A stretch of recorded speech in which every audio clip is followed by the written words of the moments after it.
Hey everybody! Today I'm going to teach you how to make your very own wood flower succulent tree. So let's get started.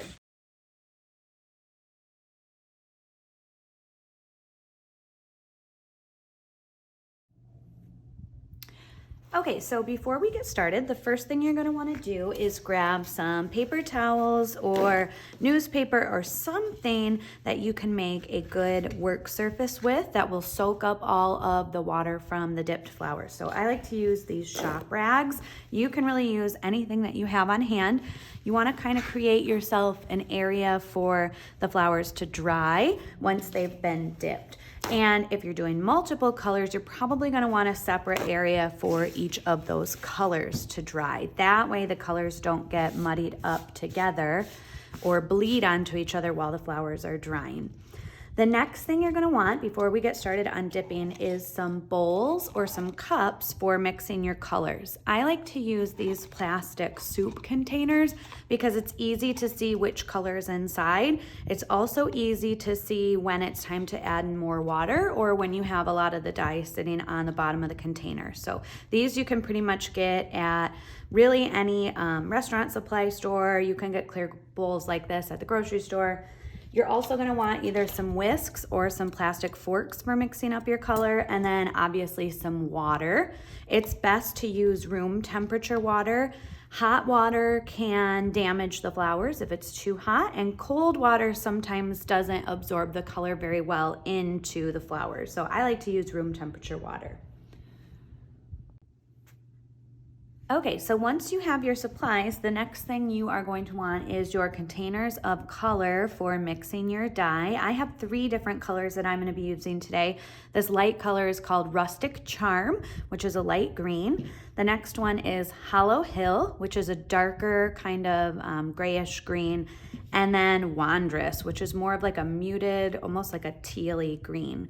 So the 3 colors that came with your kit, if you're wanting to add some more variety to those colors, what you can do is you can kind of mix some different shades in with those.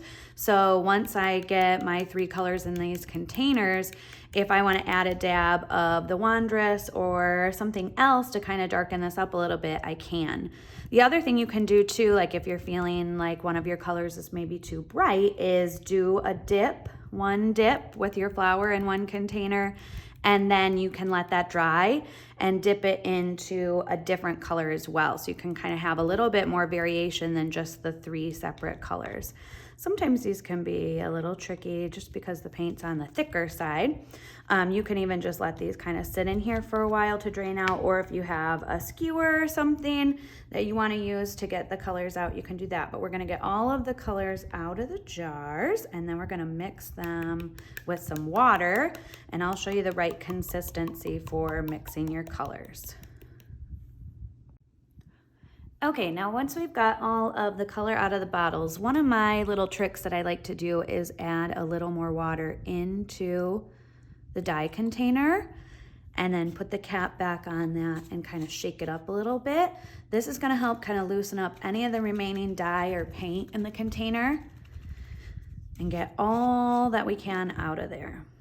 So I do that before I mix any water into the actual bowl itself. That way, that first bit of water that we do mix already has the color mixed into it. So if you are somebody who likes to utilize as much as you can, put a little water in there, shake it up, there we go, and then dump all of that back into that container. So the key to getting the right mixture for your dyes is to start with just a little bit of water.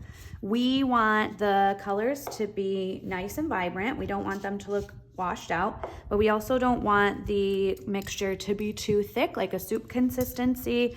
Otherwise, that will dry really slowly on the flowers and it's going to damage them. If it's too heavy, what it can do is it'll push the petals down as it's drying. So we start with just a little bit of water. If you have a measuring cup, I would maybe start with a couple tablespoons or even just a quarter of a cup at a time. Work that paint into the water by whisking it or stirring it up with your fork.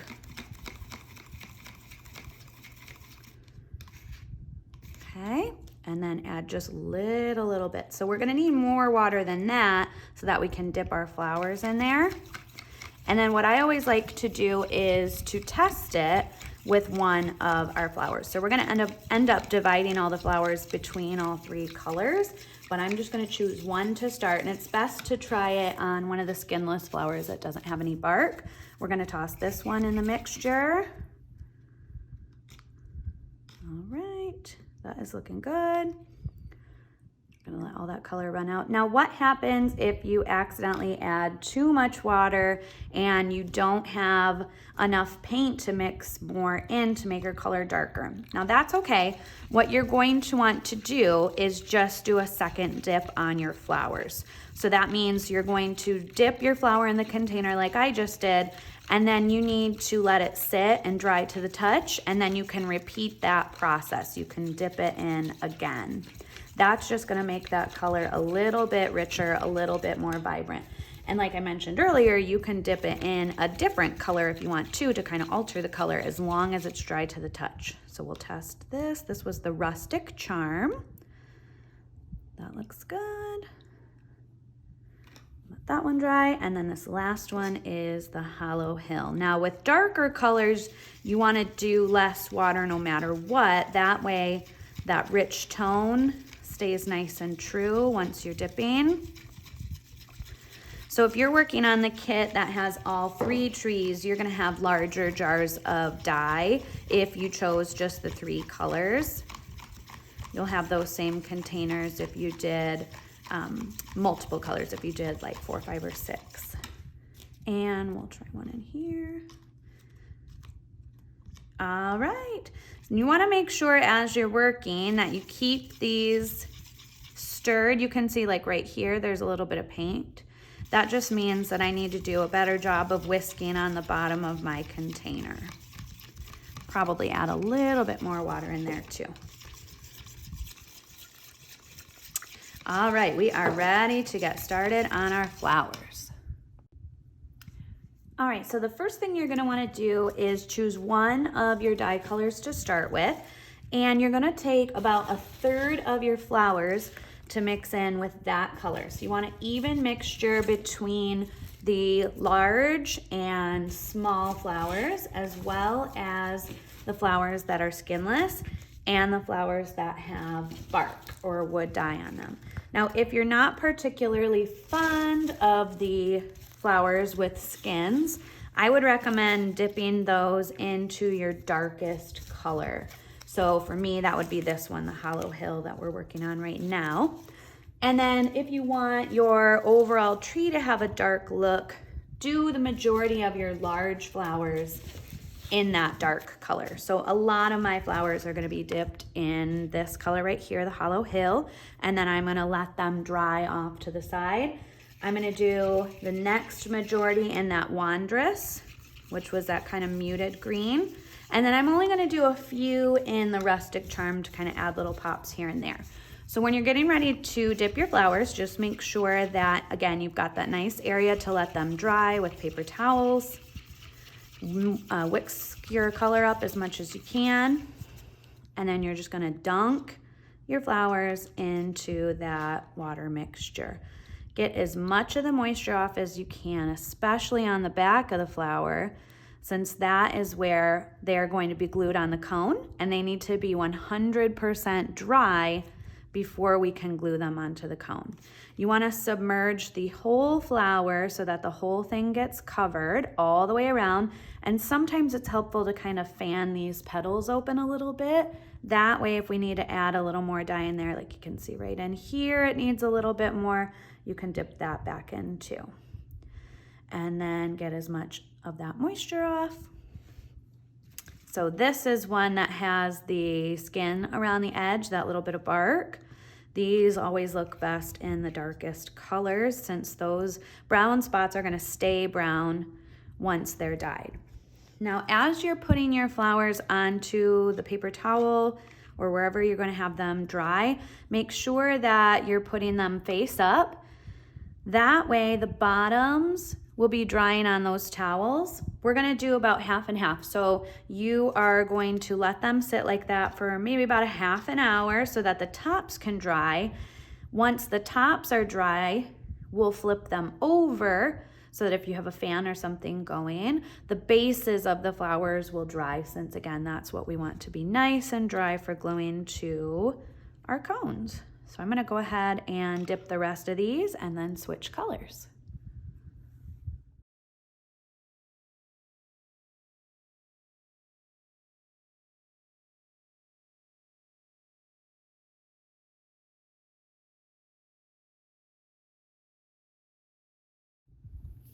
All right, so now I'm switching over to my second color. Again, I'm gonna stir this up really good. I've got all of my Hollow Hill flowers dipped. Now I'm gonna dip my Wondrous flowers. And then same thing, we're gonna let these sit face up for now to dry. And then we will dip our third color.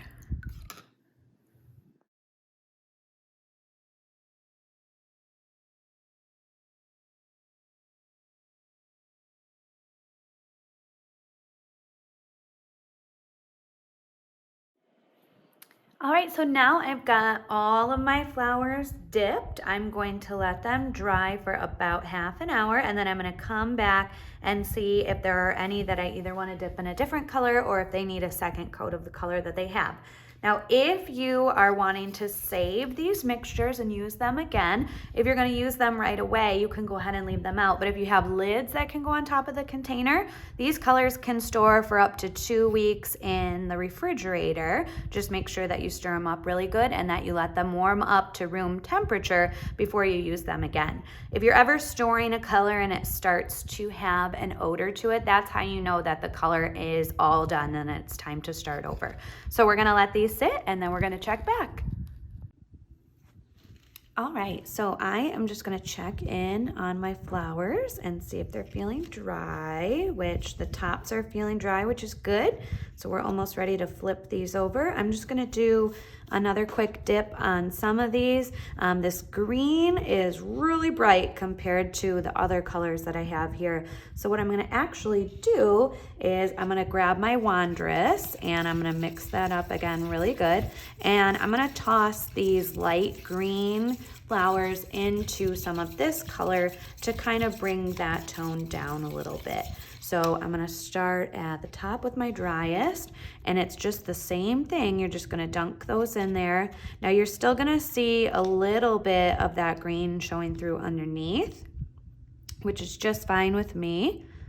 If you wanted to maybe see a lot more of that green, like if you didn't want this so bright, or to make these so dark, what you could do is you could take just a little bit of that existing color, mix that with some more water to make this mixture even thinner. That way it's not going to color them as much as the Wondrous would by itself. So here's kind of what that looks like now. So there's still, this one's still pretty green. It's just kind of calmed that color down a little bit so you can kind of see the comparison there. We'll do a few more like this. I could also do some of these in the darkest, in the Hollow Hill if I wanted to, but I do want a good kind of variation between the colors. I just don't want this to look so lime green compared to the others. So this is gonna kind of be perfect for calming that color down just a little bit, and it'll help it tie in with the Wondrous better too. Now for the Wondrous, if you're feeling like the color contrast between your medium shade and your darkest is maybe a little too far apart, what you can do with that too is take some of your darkest color. Same thing, I'm gonna mix just a little bit of water in here. And I can take some of these and I can mix this into the Hollow Hill. So I'll show that on this one. So that's gonna kind of create like an in-between shade for these two since it started light. So see, it's not quite as dark as those, as the Hollow Hill by themselves, But that's gonna kind of create like a fourth color option for us to use. That'll kind of help tie that all in together. So that is just an option for you if you're feeling like you want a little more variation with the colors. Go ahead and play with some of those flowers. And then any of them that you're going to be leaving as is, if they're feeling dry to the touch on the top, what we want to do is we want to flip those over so that the bases of those flowers can start drying. So these ones over here that I know I'm going to leave just like they are, I'm going to flip those over now. That way that base can get nice and dry before we move on. The next step will be adding a little bit of frost if we want to do that. And then we'll be ready to start gluing these onto our tree. So we're gonna let these dry for about another 20 minutes to a half an hour or to the touch, whatever happens sooner. All right, so now that our flowers are pretty well dry, it's time for us to do some of the frosting on the tops of them if you want your succulents to look like they have a little bit of snow. So it's okay if they are still a little bit damp. You just want to make sure that they're not like soaking wet or that they're not areas where there are globs of paint on them. If you are brushing and you end up getting your brush in some of those green shades, just make sure that you wash it out before you continue on. So you should have a brush that's similar to this, either this or a chip brush that's going to be a little bit wider. We just want something that's got loose bristles that are not really densely packed together. That way we can kind of drag this across the tops of the flowers to get that frost motion, that frost look. And then you should have some of our white chalk paint that we're going to use for doing that. So what you're going to do first is you're going to get a little bit of paint on the ends of your bristles, and then you want to kind of dab some of that excess up. So we don't need a ton of paint on there, just enough to kind of create a little bit of that frost look. This looks best on the flowers that have really densely packed petals. So any of this style, some of these, I think these are the New Beauties. These can also take that kind of frost look, but it really looks best on ones like this, especially on your darker colors. So all you're gonna do with a little bit of paint on your brush, just kind of drag that across the tops. So we're not pressing the paint into the flower, we're just kind of going over the top, kind of rubbing that brush across the top of there. And just a little bit of paint. That's gonna really give it that kind of frosted look. Now, if you want it to be a little bit darker, you can definitely do more paint. The only thing you wanna watch out for is the areas where it's gonna put a lot of that white paint in there, and we're gonna need that to be totally dry before we glue these on the cones as well. So it's gonna look different depending on the different colors that you're using. It's gonna show up the best on those darker colors, but you can still do it on some of these lighter colors as well. So I'm gonna do this on most of my big flowers, and then I'm gonna let this dry to the touch, and then we will be ready to start assembling our tree.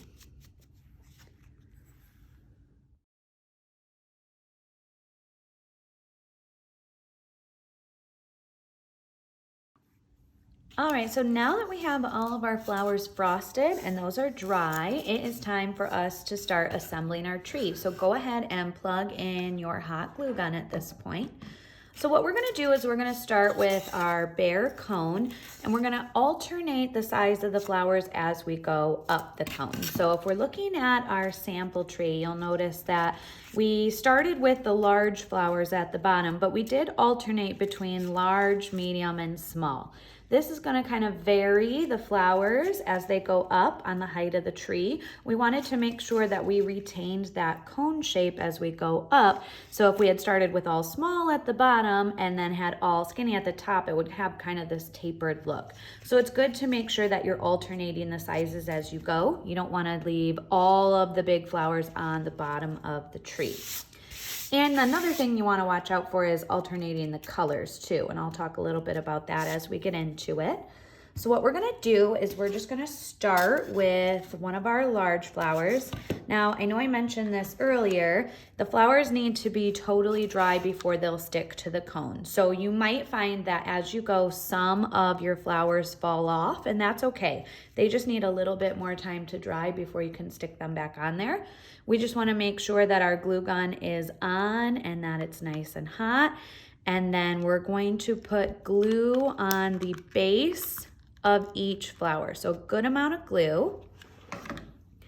And then you're gonna press that down onto your cone and give that just a little bit of time to set and dry before we kind of move on to the next one. So I've got a dark green flower here to start. So when I move on to the next flower, I'm gonna wanna choose something that's maybe just a little bit lighter. It doesn't have to be a completely different size either. I could choose either one of these that are a little bit smaller.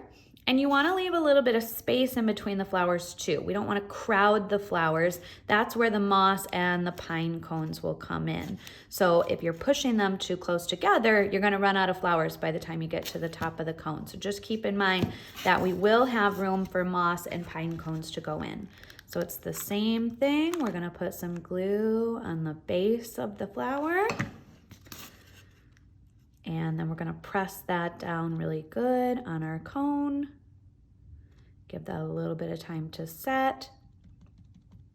Now for our video, I have this laying down flat just so you can kind of see, but you might find it easier to kind of stand it up and see how it's gonna look once the cone is sitting on the table. That'll kind of show you where these need to be sitting so that they're not gonna fall off or hit the table once it's all together. So again, just make sure that those are nice and set before you move on.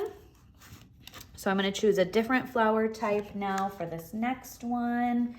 I'm gonna do a twist down here, and you'll see that the frost has dried differently depending on the type of flower. Some of the flowers are gonna look a lot more white because they take a lot more of the white paint than some of the flowers with the denser petals. All right, and then I'm gonna switch back to a larger flower.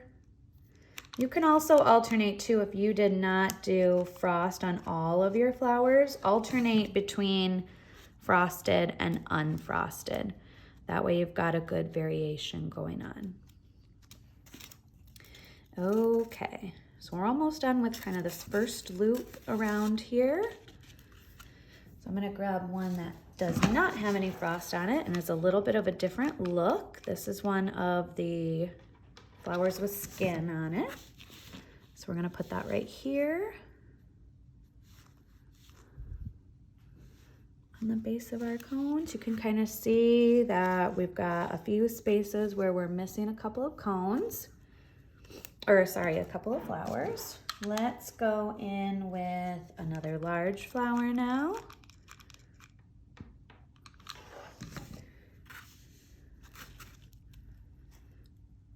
Pressing that down nice and firm. We've got room for maybe 2 more medium-sized flowers, and it looks like we need some darker colors over here since there's a little bit of a break. So I'm gonna grab one that is darker with no frosting. And I'm not gonna be able to fit another large flower in there, so I'm gonna find a medium flower that's kind of an in-between shade for those. Let's see. Might have to play around by seeing if some of these different sizes will fit. That one looks like it's gonna fit the best. So we're gonna grab this one next.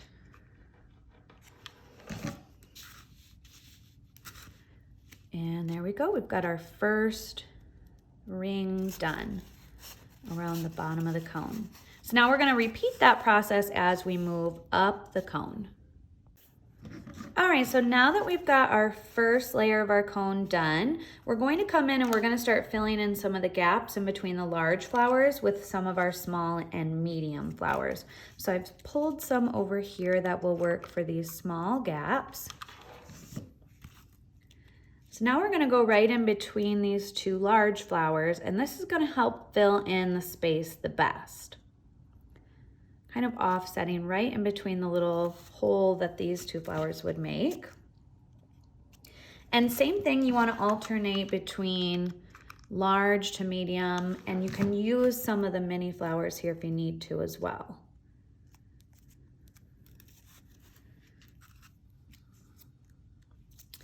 So I'm gonna bring in, there's one right down there that's got the bark on it. So I'm gonna put this one over here.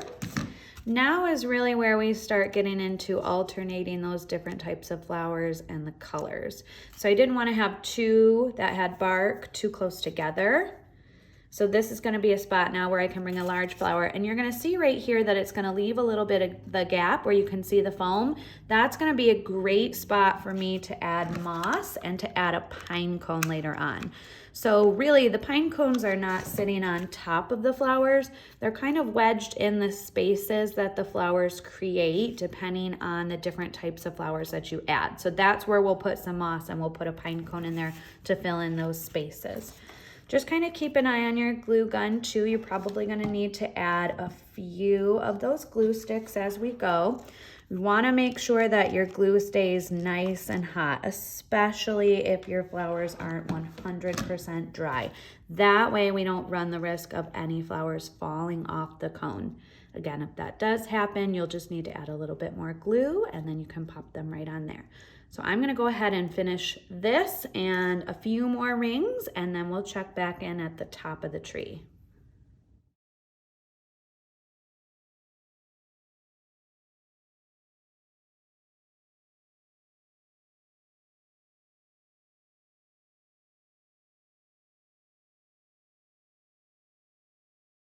All right, so here is where we are at now with the tree. We're about 2/3 of the way up. You're going to get to a spot where it's feeling like the tree is pretty bottom heavy, and that is when it is time to switch over and start exclusively using those medium and mini flowers. That's gonna kind of help retain that sizing as we get up there. It's gonna make the tree look like it's decreasing in size, which is what we want. So kind of work with what you've already got going on the tree to fill in the remaining spaces with the medium and the small flowers. Again, alternating the colors and the frosted flowers. Now it's okay if you still use a big flower here and there. We just don't want big flowers to be up at the very tip top of the tree, because that's gonna give it kind of, ooh, see? Just like I said, they can fall off if they're still a little bit too wet. I actually had one fall off when I went to grab some glue just a minute ago. So all you gotta do is remove that dry glue, pop some new glue on there. So the best thing to do once you get all your flowers glued is to just kind of leave it for a bit and see if anything falls off, because that does happen. So I'm gonna go ahead and finish up the rest of the flowers on here, and then I'll show you how to do the moss and the pine cones.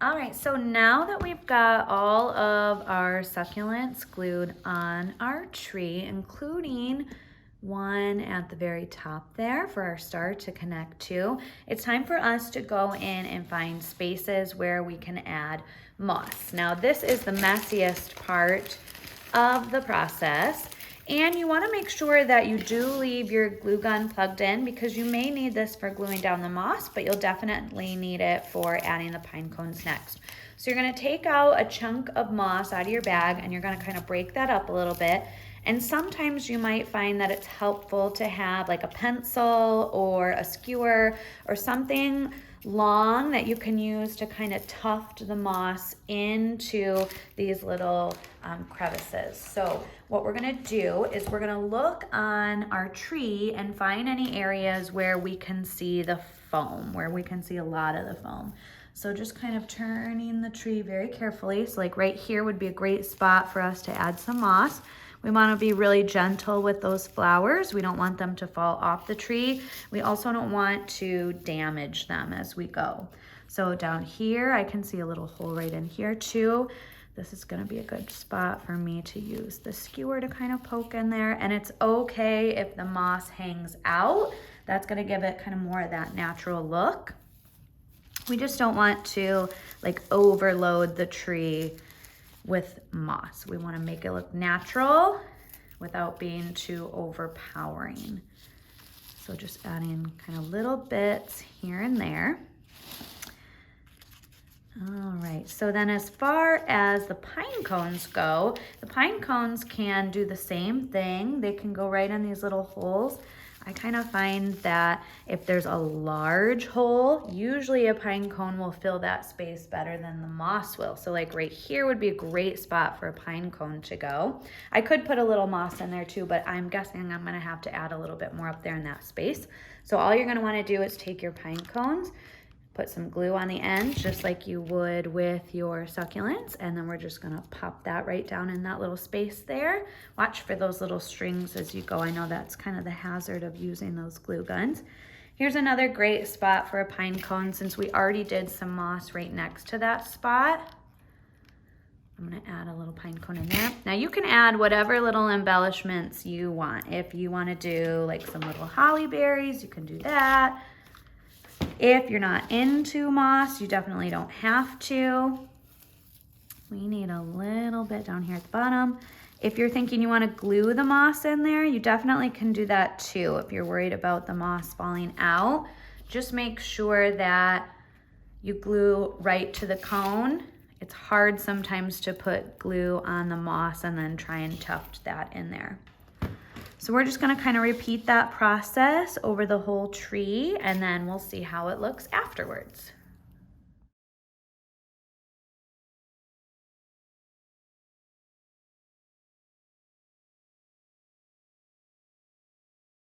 All right, so now that we've got our moss and our pine cones and our tree, the last step for us is to attach our star at the top. Now the stars are optional. You do not have to glue a star on the top of your tree if you don't want to. The best thing to do, like we have on this tree, is to add a little flower at the top or something that will hide the top of the cone as we attach that star. You're gonna wanna kind of fold that flower in half so there's room for the star to sit up there. And then it's gonna take a good amount of glue to get that star to stick. So start by putting a little bit of glue on the bottom. And we're gonna kind of press that down. And if you need to, you can always do a little moss around the top of the star as well. Woo, another flower down. So just make sure that you kind of keep an eye. Let the tree sit for maybe about a half an hour before you really move it too much. That'll kind of show you which flowers need to be glued down again. So there's the star at the top of our tree. And then once that star is set, our tree is all done and it's ready for our holiday tablescape.